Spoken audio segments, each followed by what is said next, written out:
Alors, première étape, trace un cercle de centre haut et de rayon 8 cm. Hop. Rayon 8 cm, ça va faire un très grand cercle. C'est beaucoup 8 cm. Hop. On positionne ici.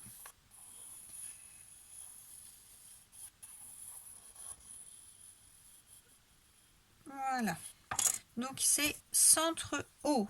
Ici, le point haut. Ensuite, trace un autre cercle de centre haut de rayon 6 cm. Hop, nouveau réglage.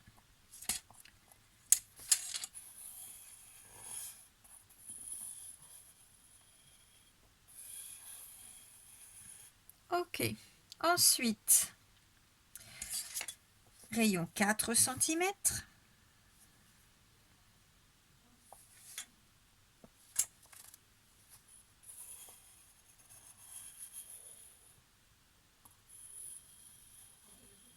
Hop, j'ai bougé. Et enfin, rayon 2 cm.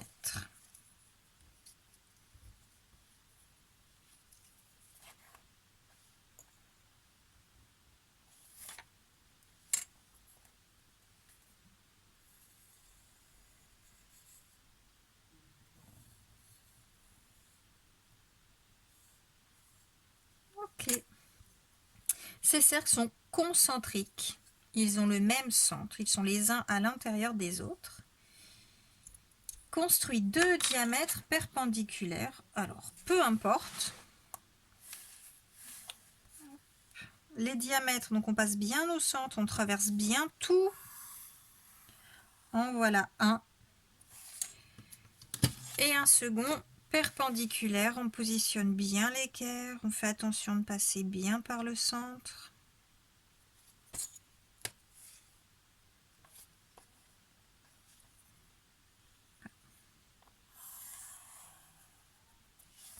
Je décale un peu. Et voilà, mon second diamètre. Alors, le nombre du jour. 725 316 042. C'est parti en chiffres. 725, un petit trou pour le mot million. 316 000, un petit trou pour le mot 1000. 42. Comme ici, il n'y a que 2 places, il manque un 0. En lettres, 725 millions avec un S, 316 000, sans S, il n'y a jamais de S à 1000, 42. Ensuite, on le décompose. 700 millions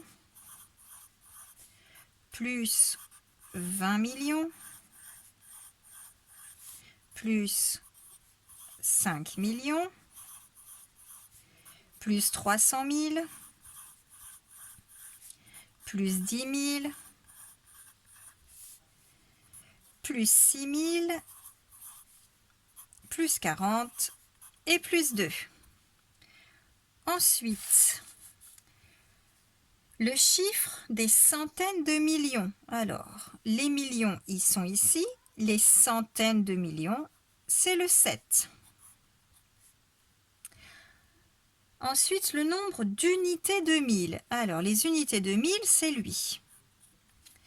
Il y en a déjà 6. Mais en fait, je n'ai pas que 6042 unités. J'ai 725 316 042 unités. Donc tous ces paquets-là, qui sont plus grands que des paquets de 1000, ils comptent aussi dans le nombre 2. Si j'avais seulement 16 042, j'ai dans le 1 de 10 000, je peux faire déjà 10 paquets de 1000, plus 6 paquets de 1000. Donc ici, j'ai 16 paquets de 1000. Si je rajoute 3 centaines, je vais rajouter 300 paquets de 1000. Si je rajoute 725 millions, je vais rajouter 725 000 paquets de 1000. J'ai donc 725 316 paquets de 1000. Et enfin, encadré à la dizaine près, la dizaine, c'est ici. Si je n'avais que le nombre 42, je devrais là, je vais le recopier déjà. 725 316 042. Si je cache tout, je ne garde que le 42. 42, c'est plus petit que 40, mais c'est plus grand que 50. 316 042, c'est donc plus petit que 316 040, mais c'est plus grand. Si je mets le 50 là, je ne vais pas y arriver. Mais c'est plus grand que 316 050. Et enfin, 725 316 040, c'est plus petit que notre nombre, mais 725 316 050, c'est plus grand que notre nombre. On est bien à entre 40 et 50, on a bien encadré à la dizaine. La fraction du jour maintenant, c'était 9 quarts. Vous allez me dire, mais 9 quarts, c'est pas possible, ça dépasse. Ben, en fait, 9 quarts, alors en chiffres, ça s'écrit comme ça. En lettres, 9 quarts, avec un S parce qu'il y en a 9. Et là, pour la dessiner, eh bien, si je fais, allez, avec des pizzas, ici, j'ai 4 parts. C'est pas assez, il m'en faut 9. Donc, je coupe une deuxième pizza en 4.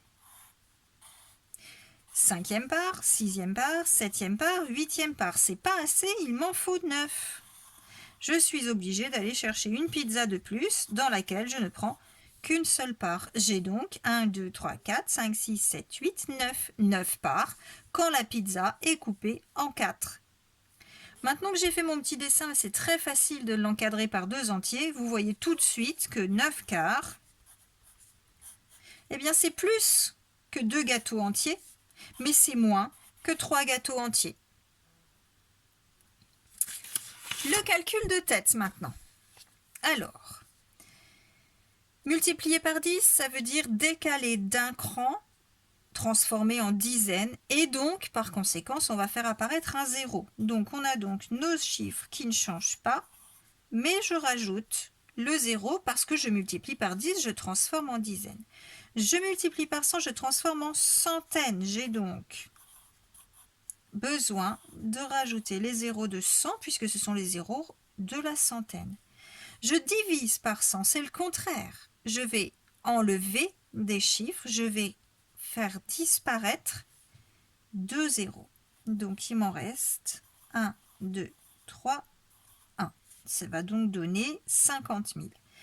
Divisé par 10, je vais donc déplacer mon nombre, cette fois-ci, vers la droite, et j'ai donc un 0 qui disparaît. Et ça fait 1500. Dans 44, combien de fois 5? La réponse c'est 8. 8 fois 5, ça fait 40. Il reste 4. 19 dans la table de 6. Moi, je connais 3 fois 6 qui fait 18. Pour aller à 19, il reste 1. 37 dans la table de 4. Le plus près que l'on va trouver, c'est 36. 36, c'est 9 fois. Et donc, de 36 à 37, il reste 1. Et enfin, 27 dans la table de 3, ça tombe juste. Il reste rien. Le petit problème, une tablette de chocolat pèse 125 grammes. Quelle est la masse de 6 tablettes de chocolat? Alors, 6 fois 125. 6 fois 5, ça fait 30. Je garde 3. 2 fois 6, 12. Et 3, 15. 1 fois 6, 6 et 1, 7. Ça fait 750. Donc, 6 tablettes pèsent 750 grammes. Maintenant, si j'ai 2 kilos de chocolat, c'est pareil, 2 kilos, que 2000 grammes. Kilo, ça veut dire 1000 en grec. Donc 2 kilos, c'est 2000 grammes. Dans 2000 grammes, je peux faire combien de paquets de 125? Je pourrais également faire la division. Alors déjà, je sais que 8 fois 25, ça fait 200. Donc 8 fois 125, ça va faire 1000. Donc 8 fois 125, ça fait 1000. Je vais donc pouvoir le faire 16 fois. Après, pour ceux qui voudraient poser la division, 2000 divisé par 125. Évidemment, la table de 125, je ne la connais pas, donc j'ai le droit de l'écrire à côté. Une fois, c'est 125. Deux fois, 250. Trois fois, 375. Alors, 4 tablettes 500 grammes, 5 tablettes, 6 tablettes, 750. Bon, ça devrait suffire. Dans 200, combien de paquets de 125? Je vois bien que 2 paquets, ça ne rentre pas. Donc, je ne peux faire que un paquet. Un paquet, ça fait donc 125. J'enlève donc 125. Ici, de 5 pour aller à 10, il reste 5. 2 et 1, 3 pour aller à 10, il manque 7. 1 et 1, 2 pour aller à 2, il reste rien. Je descends le 0. Et là, oh bah ça tombe bien. Ça tombe pile 6 fois 125. Ça fait 750. Et donc, il reste rien. Réponse, dans 2000 grammes, enfin dans 2 kilos, on peut faire